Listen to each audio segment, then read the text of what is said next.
السلام علیکم ورحمۃ اللہ وبرکاتہ۔ الحمدللہ رب العالمین والصلاة والسلام علی نبینا محمد وعلی آلہ وصحبہ اجمعین وبعد۔ طلباء عزیز، اس سے پہلے ہم نے پڑھا تھا کہ اصطلاح میں فصاحت کلمہ کلام اور متکلم کی صفت واقع ہوتی ہے، یعنی فصاحت کی تین قسمیں ہیں: کلمہ کی فصاحت، کلام کی فصاحت اور متکلم کی فصاحت۔ تو ان تینوں قسموں میں سے ہم نے کلمہ کی فصاحت اور کلام کی فصاحت پڑھ لیا ہے۔ اس کے بعد تیسری قسم ہے الثالث، نمبر 3، وفصاحت المتکلم ملکۃ یقتدر بها علی التعبیر عن المقصود بکلام فصیح فی ای غرض کان۔ کیا کہہ رہے ہیں؟ فصاحت متکلم کسے کہا جاتا ہے؟ وفصاحت المتکلم، اور متکلم کی فصاحت، بات کرنے والے کی فصاحت، ملکۃ، ایک ایسی صلاحیت ہے، ایک ایسی قابلیت ہے، یقتدر بہا، جس صلاحیت کے ذریعے متکلم قادر ہوتا ہے، علی التعبیر عن المقصود، معنی مقصود کی تعبیر پر، بے کلام فصیح، فصیح کلام کے ذریعے، فصیح کلام کے ساتھ، فی ای غرض کان، چاہے وہ کلام کسی بھی غرض میں ہو، کسی بھی مقصد میں ہو، کسی بھی مضمون میں ہو۔ یعنی کوئی متکلم اسی وقت فصیح ہو سکتا ہے جبکہ اس کے پاس ایسی صلاحیت ہو، ایسی قابلیت ہو، جس کے ذریعے وہ کسی بھی موضوع پر فصیح کلام کے ذریعے معنی مقصود کو ادا کر سکے، بیان کر سکے۔ اس تعریف میں فی ای غرض کا جملہ ہے، یعنی وہ کلام چاہے کسی بھی مقصد میں ہو، کسی بھی مضمون میں ہو، وہ کلام کسی بھی موضوع سے تعلق رکھتا ہو، ہر طرح کے کلام کو وہ فصاحت کے ساتھ تعبیر کر سکتا ہو۔ اگر کوئی ایسا متکلم ہے جو کہ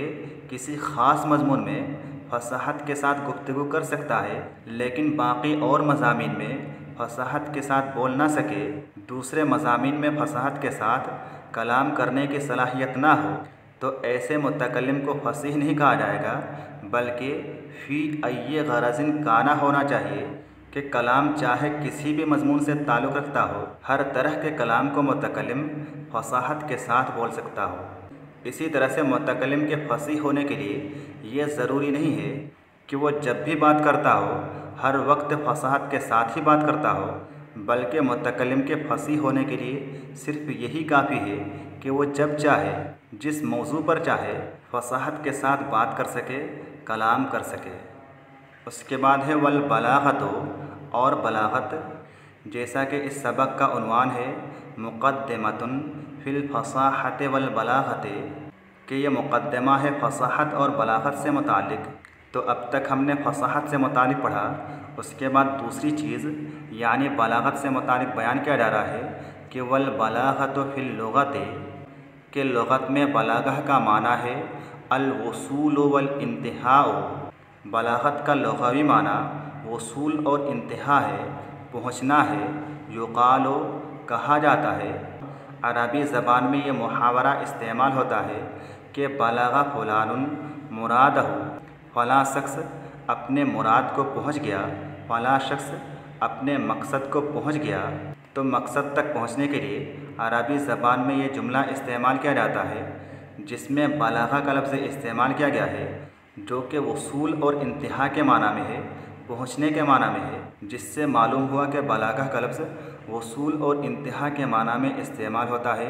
اذا وصل الیہ، جبکہ کوئی شخص اپنے مقصد تک پہنچ جائے۔ اسی طرح سے عربی زبان میں یہ بھی کہا جاتا ہے کہ بلغ الرکب المدینۃ، قافلہ شہر تک پہنچ گیا، یعنی اس جملہ میں بھی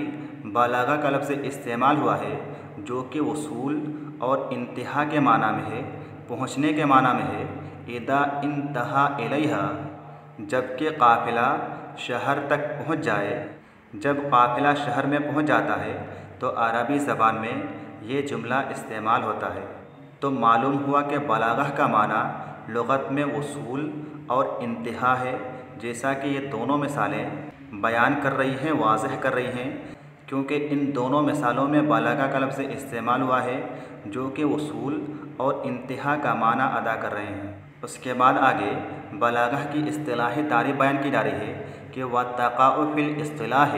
وَصْفًا لِلْكَلَامِ وَالْمُتَكَلِّمِ کہ بلاغہ واقع ہوتا ہے فی الاصطلاح اصطلاح میں بلاغہ واقع ہوتا ہے وصفاً للکلام کلام کا وصف، کلام کی صفت، والمتکلم اور متکلم کی صفت، متکلم کا وصف۔ جس طرح سے آپ نے فصاحت کی اصطلاحی تعریف پڑھی تھی کہ فصاحت کلمہ کلام اور متکلم کی صفت واقع ہوتی ہے،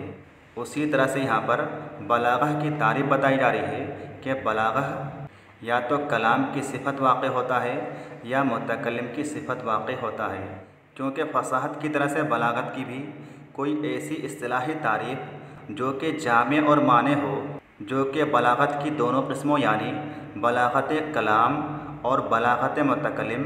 دونوں کو مکمل طور سے شامل ہو، بلاغت کی ایسی جامع اور مانع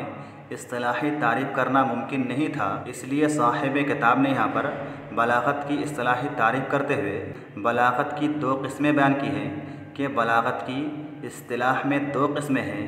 ایک تو بلاغت کلام اور دوسری قسم ہے بلاغت متکلم۔ بلاغت کلمہ نہیں ہوتا ہے جیسا کہ فصاحت کلمہ ہوتا ہے۔ اس کے بعد آگے بلاغت کی دو قسموں میں سے پہلی قسم یعنی کلام کی بلاغت سے متعلق بیان ہو رہا ہے کہ فبلاغت الکلام، پس کلام کی بلاغت کیا ہے، کلام کی بلاغت کسے کہا جاتا ہے، کلام میں کس طرح سے بلاغت پائی جاتی ہے، تو بیان ہو رہا ہے کہ مطابقتہ لمقتضی الحال مع فصاحتہ کہ بلاغت کلام کہا جاتا ہے، کلام کی بلاغت کہا جاتا ہے مطابقتہ لمقتضی الحال، کلام کا مطابق ہونا، موافق ہونا، لمقتضی الحال، حال جو تقاضا کرے، حال جو مطالبہ کرے، جیسا موقع ہو اسی کے مطابق کلام ہو، مع فصاحتہ ساتھ ہی ساتھ وہ کلام فصیح بھی ہو، یعنی کلام بلیغ کلام ایسے کلام کو کہا جاتا ہے جس کلام کے اندر فصاحت بھی پائی جاتی ہو، ایسے تمام اسباب اور عیوب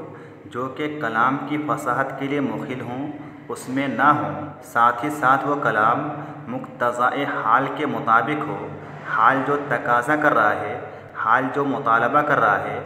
جیسا موقع اور محل ہے اسی کے مطابق کلام ہو، تو ایسی صورت میں وہ کلام بلیغ ہوگا۔ یعنی بلیغ کلام کے لیے دو چیزیں ضروری ہیں، ایک تو کلام مقتضائے حال کے مطابق ہو، موقع اور محل کے مطابق ہو، جیسا حال تقاضا کر رہا ہے اسی کے مطابق ہو، اور دوسری چیز کیا ہے کہ اس کلام کے اندر فصاحت پائی جاتی ہو۔ باقی اس تعریف کی تشریح یعنی کلام مقتضائے حال کے مطابق کیسے ہوتا ہے، حال کسے کہا جاتا ہے، مطابق کسے کہا جاتا ہے، مقتضا کسے کہا جاتا ہے، وہ انشاءاللہ تعالی ہم اگلے درس میں پڑھیں گے۔ آج کے لیے بس اتنا ہی۔ السلام علیکم ورحمۃ اللہ وبرکاتہ۔